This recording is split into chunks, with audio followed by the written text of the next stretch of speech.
Learning in a New Land. I'm Lisa Oligus. Welcome to Newsmakers. In this edition, we look at our International Studies program that welcomes dozens of international students to the MSSU campus each year. Since 1990, MSSU has embraced an international mission, and part of that is welcoming students from as many as 36 countries right now. Coming to America for study abroad does require more than just a plane ticket.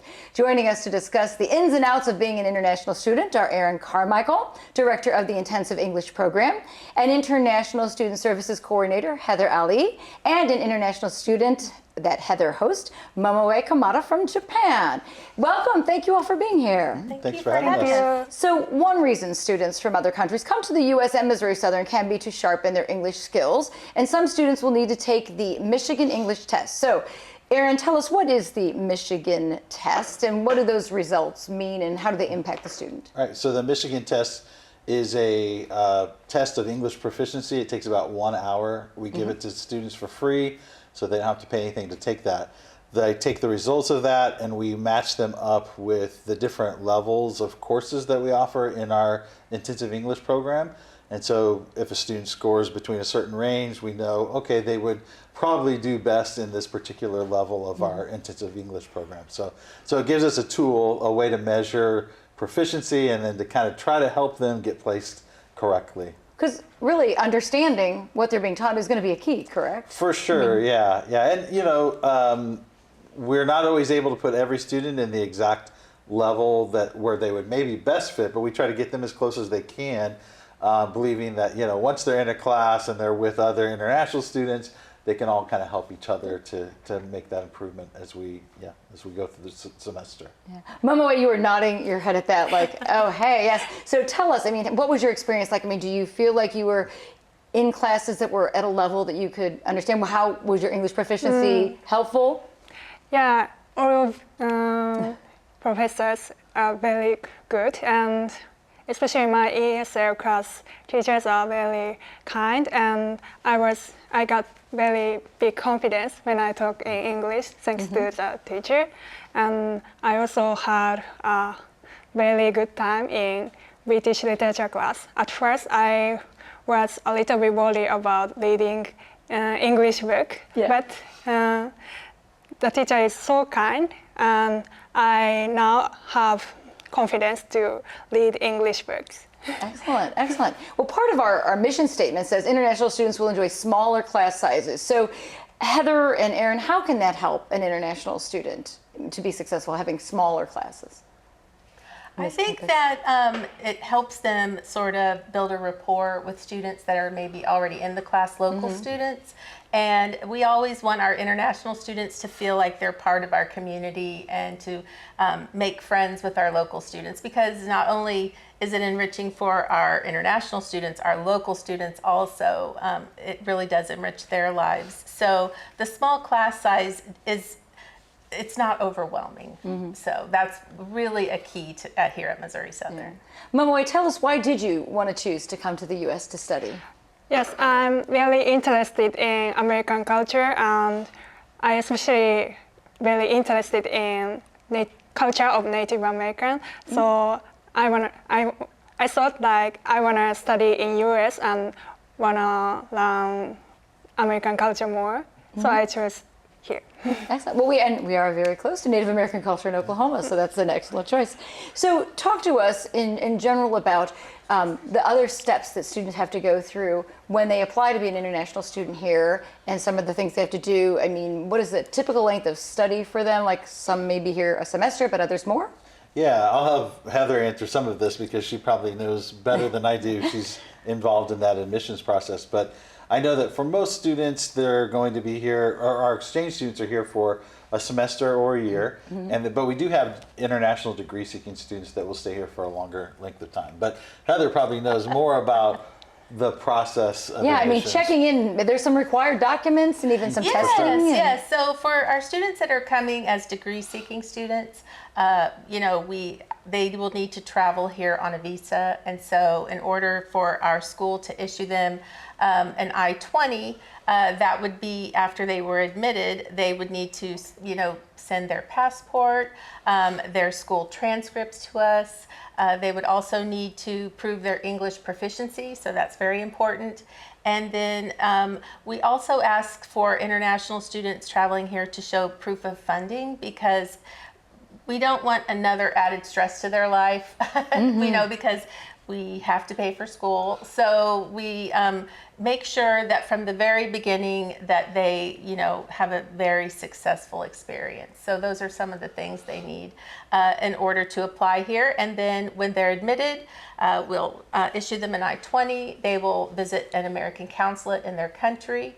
And then they will have an appointment where they're asked different questions, and they may or may not get a visa to study here. So after they get the visa, then it's time to make their travel plans to Joplin. So I noticed on the website, though, it does mention that there is a check of immunizations. Can there be a stumbling block for some students? Or, do countries really have very differing immunization policies? So, yes and no. So, when they come to Missouri Southern, we have international orientation, which begins 1 week before classes. We require all of our international students to come. Their number one job is to get cleared by the health center. So they will go to the health center. They will have a health assessment done by our nurses and staff in the health center. Depending on that, they will ask about vaccinations. They will ask about other things, depending on the country where they're traveling from. And a lot of it's their travel history.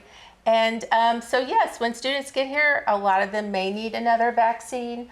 They may need other kinds of testing done. So it could be a stumbling block, but we really do ensure that they're cleared through the health center pretty fast. So we don't want that to be a hindrance. Yeah. So Momoe, tell us what it was like when you first arrived, and did you have to get any immunizations? What was that experience for you? Yes, I didn't need to take immunization because I've already did in Japan, done it in Japan. And when I first came here, my flight was Tokyo to Houston to Springfield. And thanks to friendship family, I could go to MSSU by car. And it was really relief and very thankful. Yeah. So what was it like for you to move into campus housing, and why is it helpful to have a friendship family? Why is it helpful? Yeah, helpful to have a friendship family, and what's it like living in the dorms? Yeah. My dorm is, now I live in Cots, and Cots has kitchen and my own, shower room and bathroom, and it's very useful, and I can cook by myself. It's very useful. And my friendship family is really nice. She is my friendship family. And Heather. They help me when I want to go to the Walmart, for example, they help me to drive, and also they took me to nice restaurant in Joplin, and also my impressive memory was when I went to Las Vegas, and I have to back to Joplin, and Heather, my flight delayed, and Heather helped a lot. We helped her navigate through the airport. That's very thankful, and I was really relieved. Yeah. But it was delayed, but I could make it. So, so it was really thankful. All right, well, one more question. So how important are campus activities to making your experience better here? And you can all answer this a little bit, but Momoe? Advice? Campus activities, things that you do on campus? Activity. I like talking with friends and like eating in cafeteria with friends. And also, yesterday I cooked for my friends and also with my Japanese friend. And he was from Saudi, but he was really happy because he could eat Japanese food, and also,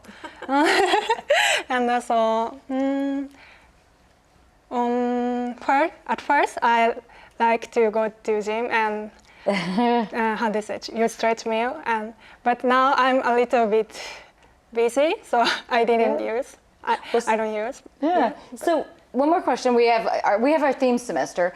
Is that something that's helpful for the international students, even because they're learning yet about a different country besides their own while they're here? Yeah, I mean, I can imagine it's exciting to learn about America while you're here, but the theme semester that's offered each fall, this fall being Canada, they can learn about another country while they're here. So that gives them lots of opportunities to not only learn about American culture, but learn about the culture of another country as well. So excellent. I think it's great. All right. Well, thank you all for sharing all this information. Thank you for being here, Mama Way. It's wonderful. We're going to take a break, and when we come back, we talk to a family about their experience as a friendship family spending time with an international student.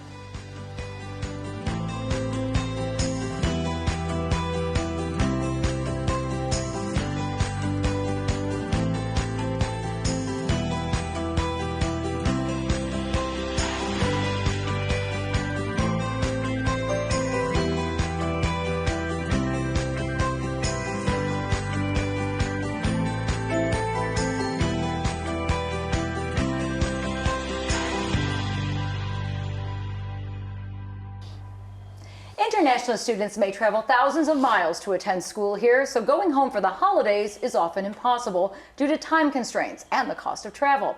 That's where friendship families step in and become an important part of their study abroad experience. Joining us for that part of our conversation on international students are Michael and Ann Jernigan, who have been involved with the Friendship Family program for 5 years now, and a student who is part of their friendship family, Max Andrukov. Thank you for being here. Thank you. Glad to be here. So Max is from Ukraine, and tell us about what you do for students. We want to thank you. It's so nice that you do this for students, opening your home to them for holidays. And you mentioned that you and Ann were teachers at U.S. Air bases. Tell me, how did that, being overseas, lead you to do this? Well, when I first went overseas, it was my first international flight, and I knew little about anything. And with the help of teacher friends, church friends, even German neighbors, we had to learn everything, how to get along, how to do anything, how to shop, how to travel, everything. And so I realized when I was here, students are in the same boat in a lot of ways. This is their first time outside their country for a lot of them, not all of them, but some of them. And so anything that I can do to help them adapt to living here in Joplin, Missouri, attending Missouri Southern, making it successful for them. We're both educators, and so we know the importance of education, and we want it to be a good semester or year or 4 years or whatever it is. Yeah, and feeling comfortable does make learning a little bit easier. It does, yeah. Your first student was from Ukraine, and tell us about how that relationship kind of snowballed into other students, and how many students have you guys engaged over the years? Oh, golly. I tried to count up the other day, and I came to over 60 that we had something to do with. Not all of them directly assigned to us. Right. But when we have a party or a group cookout or something, we tend to attract more than just the ones assigned to us. And that's fine. We enjoy having that. And we've even met some American students that are friends of the international students. So we just have fun with the whole gang of them, you know. So Ann, talk to us. What's that like? I mean, you're having, is it like an extended family? It is in many cases, and I mean, we still keep in contact with so many of those kids that have been a part of our lives. And one of our German girls she was probably the second semester of our friendship family. She even came back to visit last spring and for 2 weeks, and we had a blast, So it is, it is so fun to sit at a table, and there might be 9 different countries represented, and we're all speaking English in some kind of dialect, and we all get along and have fun together. So that's awesome. Well, I'm sure students arrive feeling a little bit shy. So Max, tell us a little bit about what you felt when you arrived, and how did the relationship kind of grow? Because, I mean, when you started, it is supposed to be holidays, but it's become more than that, right? Yeah. Well, before I got United States, I had a huge anxiety because I didn't expect how everything is going to go. And I was really happy because the first person who met me at the airport, it was actually the first student, Sasha, who was the first. Our first. Yes. And then I slept over the night at my French family house. And I'm really glad to have these people in my life because they make things much easier here. And since I'm really far from home, I feel homesick pretty often, and they make me feel comfortable here, and I'm really appreciative. Yeah. So tell us some of the things you've done together that make it seem more like you aren't missing home as much. I mean, because you've even like traveled. Yeah, well, I remember our trip to Tennessee. That's where Mike from. Yeah, he showed us around. We went with another international student from the Netherlands. We're still friends with him. We stay in touch, and I'm really glad to have people here from European countries because it's more close for me.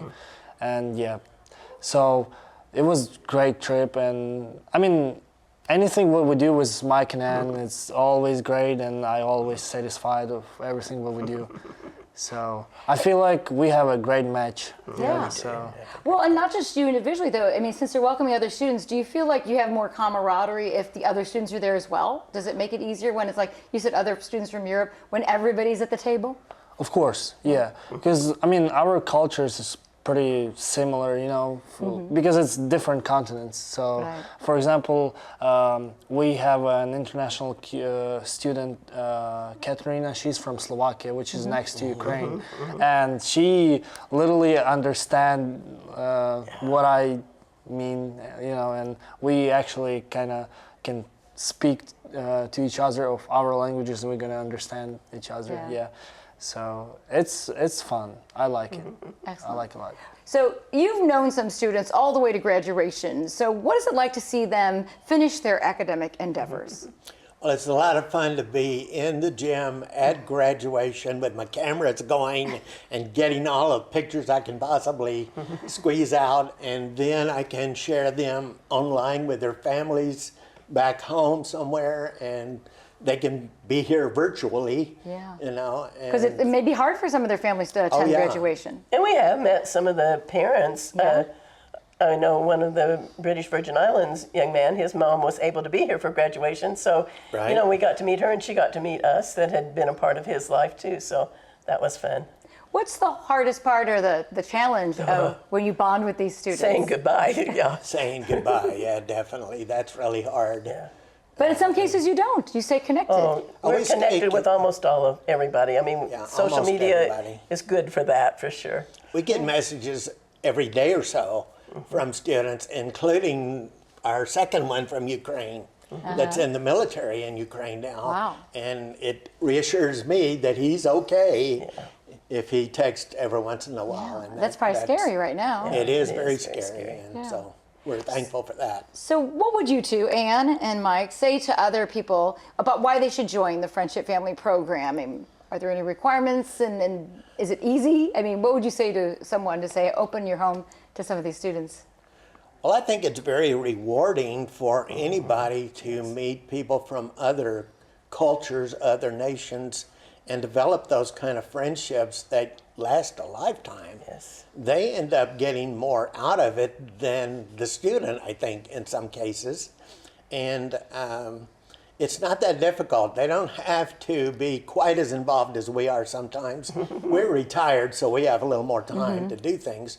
But if they can meet with their student 2 to 3 times a month, that's the basic requirement. And just take them to dinner, go to a ball game, just do any activity that your family does. And especially if they have teenagers in the house or children, I think it's extra good for them to be exposed to other cultures and other languages and things. So Max, do you very feel like rewarding. you've connected with other parts of their family even through this? Of course, of course, yeah. Again, when we went on a trip to Tennessee, Mike introduced us to his family, and it was great to get to know him more close, and yeah. Yeah. Of And course. you went beyond Joplin, that's for sure. Yes. You get to see another part of the Yes. country. So, do you think you'll stay connected with them after you're done here at Oh, Southern? of course, yes. It's He's not getting rid of us. how Mike he keeps saying we stuck together, and it's true. Yeah, We're family Definitely. now. I definitely feel like we are family, you know, Yes. and they definitely replaced my family here, and I'm really glad for that. And I would say for those who would like to help international students, it's worth it because we really need help here. We want to feel ourselves more comfortable because sometimes, like this homesickness, it's it's difficult. So when you have somebody around, it's great. Do you think it's a key to helping you be successful in school? Of course, yeah, of course. I mean, it helps me a lot. Sometimes we have dinner together, and which is great. I can, it's like, it can be distract me from school routine, you know, and have some like little family stuff. So I like it. Somebody to share Yes. you vent your problems Yeah, of the day. Exactly. Yeah. Well, thank you all for sharing your experiences and all this information. We appreciate it. Thank you. Thank you. Thank you very much. We're going to take another break. When we come back, we will hear from the president of the International Student Club about social opportunities for students. As we go to break, here's another look at how you can take part in the Friendship Family program.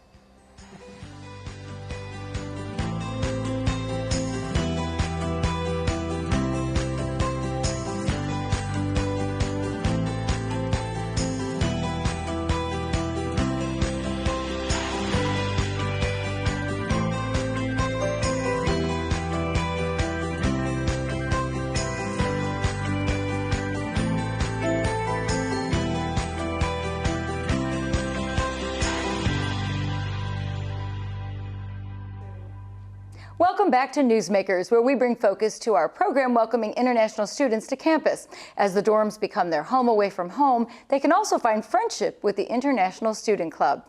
Joining our conversation with more about that is Club President Hector Moreno. So welcome, Hector.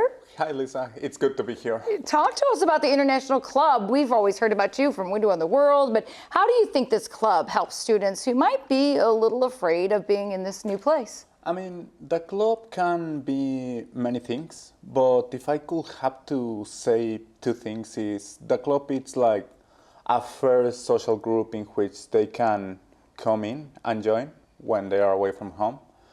And the second will be like, in general, we just try to give them something to do, try to make their experience better in general, because we are a club, but we are not exclusive. So our main goal is like to help improve the experience of all the international students and national students also. Something that we have noticed is that many people think that we are just for international students. Not really. Our club is open and we are always looking to also include national students. So if somebody was from Joplin and said, hey, I'd like to really meet some of the international students, they could be part of the club too. Exactly. Just to support you guys. That's another work. We are like a platform to meeting with international students. Yeah. And I know Max mentioned that, when they would have dinners at the Jernigan's with other international students, you do feel some camaraderie because they understand what you're going through being in a new country. Is that kind of helpful that the International Club provides that? Yeah, of course. We try to provide that. And, the issue is that when we first come, we are all new here. We don't know. It doesn't matter if you come from Canada or from Mongolia. You're still in a different culture, more or less different, but different at the end of the day. Yeah. So you just see all these people that are in the same situation, facing a new challenge, a different culture, being away from home. Many of them starting to talk in a language that is not their first language. So this camaraderie just comes natural, and you start getting used, and you met, and you socialize with these people. And even if, as your own brain knows it, in many cases you do automatically, and woof, after a week, it's like you have already met them for a month. That sounds good. So, a lot of times homesickness can be one of those things where it helps if you keep yourself busy. So what are some of the activities that happen here on campus that the international students can take part in that might, help them kind of at least keep their mind off of being far away from home? I mean, we normally encourage all the international students to participate on activities around campus, and many times we also organize some ourselves. So, for example, we used to do a lot of volleyball. We, some members of the club still doing it. On afternoons, they go to the gym and they just play volleyball in groups. Other times we try to go to different places, like for example, SOAR, the trampoline park, or to skate, or maybe to the river, any lake that is near Joplin. In other times, we just do our own events or trying to find events around But the you even place. have a prom, right? Yeah. Tell us about that. Yeah, I mean, the prom is like, along with some others, one of our biggest events. We take some months and weeks to prepare it. Is a prom something most international students have experienced, or is it a new experience for them? For many of them, it's actually a new experience. They don't experience things like that in their countries. So they are actually very excited about it. Our proms are normally the thing that we get more people. We normally have not exactly proms, but 3 events that are kind of prom every year. We have one on Halloween, our Halloween party. We have the winter ball, which we do at the end of the fall semester. And we have the spring prom Okay. in May. I know you also have the World Music and Cuisine Festival, which lets the students kind of represent their countries with food, maybe dance. Does it help when the public can show its appreciation for an international student's culture? I'll say that actually, yes. I mean, we in the club and in general among the internationals, we get this idea that this event is going to be very fun, it's going to be very nice, we're going to spend a very good time, we're going to do it as a team. So we really expect that event, we really like it, and after we see the positive reception that it has among the public in Joplin, the surrounding areas, it really gets us very happy, very excited. And as for us as a club, it's very good because it is like the time when we live to our name. We do one of the things that we do most for our students. Not to mention that it's our main way of getting funds for the club. Fundraising, yeah. So how often does the final question, how often does the club meet, and are there any guidelines for membership? So the club normally, we are changing things a little. This semester club, it's gonna be like meeting every 3 weeks. Okay. That's the general meeting, but we're gonna do other things through the time, especially with the members. But the official meeting will be every 3 weeks. So pretty much everyone's welcome. Yeah, and everyone is welcome. There is no guidelines for being a member of the club. I mean, Just have an interest. just have interest and behave. That's it. All right. As pretty much everywhere. Sounds great. Well, thank you, Hector Moreno, for telling us all about it. Appreciate it. That wraps up this edition of Newsmakers. Thanks to all our guests, and thank you for watching.